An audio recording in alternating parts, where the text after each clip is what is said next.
அழகான அற்புதமான வைரம் வைடூரியத்தை விட மிக மிக உயர்ந்த மாபெரும் ரத்தினங்கள் நம்ம தமிழில் இருக்குது.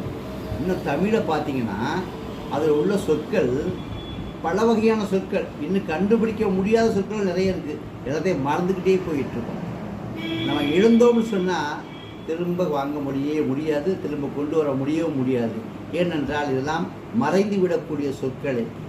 அப்படிப்பட்ட சொற்களை நாம் மறப்பது, நம்மை நாமே இழப்பது என்பதற்கு எந்த விதமான மாற்று கருத்தும் இல்லை. எனவே நம்முடைய தமிழை நாம் இழக்காமல் இருக்க வேண்டியது மிக மிக முக்கியம். இறைவனுடைய அருளால் கஷ்டப்பட்டு சிரமப்பட்டு 27 வருடங்கள் நான் இந்த தமிழை கொண்டு வந்துவிட வேண்டும், மிகவும் எளிமையாக இருக்க வேண்டும். சிறு வயதில் 1ஆம் வகுப்பு படிக்கும் குழந்தை கூட 2ஆம் வகுப்பு செல்லும் பொழுது முழு தமிழையும் எந்த தப்பும் தவறுமின்றி